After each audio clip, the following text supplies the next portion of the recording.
Hey guys, how's it going? Odyssey here. Welcome back to another FIFA 21 formation guide video. Had a comment on my last video from Wicked. He said, can you do a video on the 4-2-4?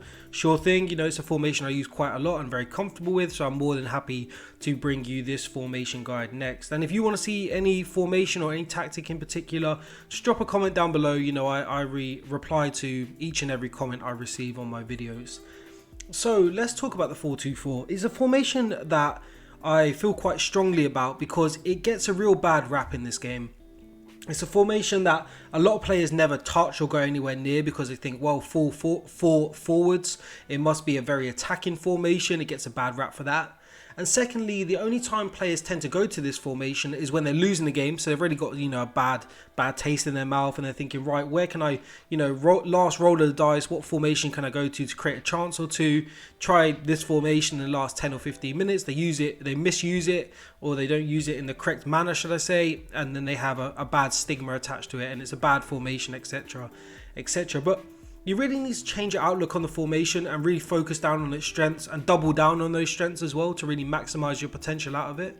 And it's a formation that I go to when I'm actually winning a game, not when I'm losing a game. And I think that's where you need to change your mindset on this formation.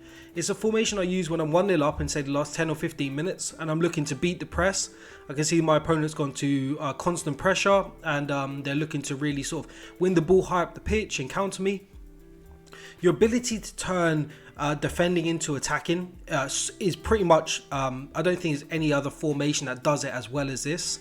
And secondly, you can punish your opponent for bringing their fullbacks into play. So if they like to use the left back and the right back quite a lot, you'll be able to punish them as well by exploiting the space that's left in behind because of the high line from an attacking sense. So it really is a great formation for that. And you're able to defend pretty much with 5 defenders by dropping one of your centre mids into the defensive line by using the instruction that allows you to do so, and then having the other centre midfielder on stay back while attacking. So you've almost got like a wall of 6.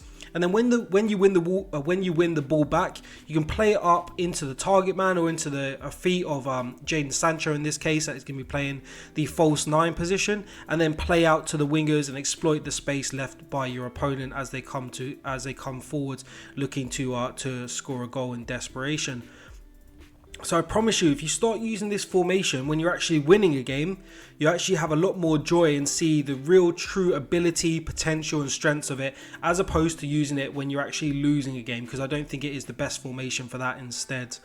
So let's talk about the tactics then. I think a balanced defensive style makes sense. You naturally play with a lot of width, so it makes sense to keep that from a defensive standpoint. And of course, a lot of depth means you can really push onto that opponent's back line and maintain pressure, so they cannot play out from the back really. They need to go into the centre midfielders, where you've only got 2 centre midfielders and play in there and hope for some joy in that sense, but they won't be able to get their defenders involved at all. And that's one of the strengths again from a defensive standpoint when you're quite high up the pitch with this formation. And of course, offensively, long ball makes sense because it means that your wingers will make those runs automatically and Harry Kane will make a good run into the box for a cross. And a narrow width as well. You're going to think, why would you go for a narrow width when you've got 2 wingers? Well, I'm using Jadon Sancho to drop in and be my connection between the midfield and the attack. And I also want to ensure that the wingers cut inside and support Harry Kane because he doesn't get too isolated. And on the other hand, I don't want my wingers to get too isolated. So I almost want that front 3 to be quite close together. But at the same time, when we're defending, we've got a lot of width. So we almost transition from very wide into a narrow position the further up the pitch that we get. But you're going to see in the clips exactly what I mean by that, and I'll walk you through those real life examples as they play out. So for the attacking line, you've got your 2 wingers on stay forward, get in behind and cut inside. So they're almost going to be making the runs along the lines of a centre forward or a right forward, left forward kind of outlook, as opposed to a left wing and a right wing, getting quite close to Harry Kane. So I can play the ball from the defenders, long ball up to Harry Kane and flick it on or take it down, play to Jadon Sancho, who's going to be sitting just in front of Harry Kane and then out wide. And then secondly, your 2 strikers have got 2 different instructions. Harry Kane is playing the target man role. that gives you two options there. So you can play the ball up from defense into a quick attack, so transition from defending to attacking very quickly. Secondly, he'll make the right run inside the box to finish off a cross if he's available, and also he'll look for the ball to feet as well, so it gives you that option there as well. So lots of great options. I wouldn't advise having a striker that will look to get in behind also, because you've already got two wingers who are doing that role. You don't want to have a third, otherwise the disconnect between your defending and attacking will just be too great. Secondly, Jadon Sancho is going to be playing that false nine comeback on defense role. He's almost looking to play like a cam centre forward kind of role as opposed to a centre mid or a CDM. So whilst it says comeback on defense, he won't come too far back as well. Jordan Henderson's going to be playing our defensive line, so he's going to be looking to, patrol in front of the back four and support, to make sure that we don't get countered very easily in the middle. And Declan Rice will drop between the two centre backs. As you can see, we had a lot of width from a defensive standpoint, so that what that will mean is that Joe Gomez and Walker will push out wide to stop any double ups that may happen on the wing because you haven't got a left mid or a right mid. Your opponent may look to exploit that, but the large amount of width with Declan dropping in as well means you can sacrifice Joe Gomez or Kyle Walker going out wide as well, and you won't be in too much of a sticky situation with 2-on-1s in the wings. Alexander-Arnold's going to be looking to make the inverted run and always join in the attack. So he's going to, when you've got the ball, when Declan drops between the two centre backs, with the width that you have, Kyle Walker will move out to the right back position, and then you'll use Trent's great ball playing and technical ability to move in and take up that position that Declan's vacated.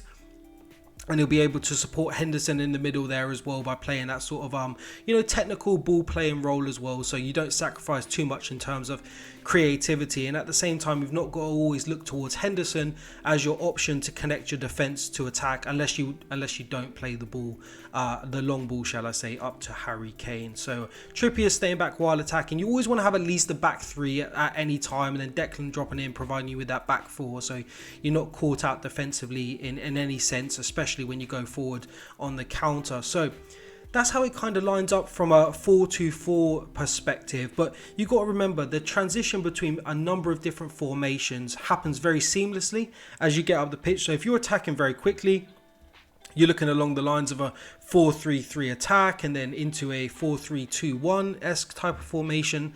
But from a defensive standpoint, you're looking along the lines of a 5-2-3. So Declan's going to drop in. Your fullbacks will push out wide. Just two centre-backs as well will push out wide to support the fullbacks to stop any 2v1s in those situations. And Jadon Sancho will drop in to support Henderson as well. So if you imagine those two centre-mids will be almost like a CDM and then a cam. So it's almost like a 5-1-1-3 as opposed to a 5-2-3 in that sense. And then going forward, like I touched on, the 4-3-3 attack is kind of how it's going to look. You can have Jadon Sancho dropping into that centre forward cam role, playing that false nine position, being the connection between the midfielders and the attackers. And then your two wingers will naturally start out wide if you win the ball, and then from a defensive standpoint they'll naturally stay quite wide. And then as you transition up the pitch, they'll get very close to Harry Kane and look to, you can play the ball into Harry Kane's feet, do a quick turn and look for Rashford or Sterling in behind. Or as you collect the ball with Jadon Sancho in that centre forward role, you can just quickly play a nice long ball in behind for Sterling or Rashford. And also, as you come up the pitch, the 4-3-2-1 is probably the closest one you're going to get, where those wingers will really tuck in and support Harry Kane. And if you just take one of those centre mids and change them to a centre forward or a cam, you get the sort of idea of how that looks. So you'll transition very nicely into those two formations. And then Declan will drop into the defence, and then that other centre mid will be Trent, who comes into the midfield, and Kyle Walker will move out to right back. So very nice transition, some really great strengths to the formation. And if you just change your outlook from it being a very attacking formation, your last roll of the dice-esque type of formation, instead look towards it as a sort of beat the press in a terms of defending a 1-0 lead, where you can see you're under a lot of pressure from constant pressure that your opponent's placing on you, and you can really sort of win the ball in the defensive third, quickly transition to attack and kill the game off with the 2-0 lead, and really punish your opponent for going all out for trying to get a goal against you. You're very strong defensively with 5 at the back and then a centre midfielder patrolling, and then you've got a lot of options coming forward as well. So let's move into the clips then. So as you can see, we've got Sterling as a nice option here. Quick 1-2 with Harry Kane. Now we're just waiting for Harry Kane to make his way into the box, playing that target man role. Nice header there and a great opportunity for us to first finish off.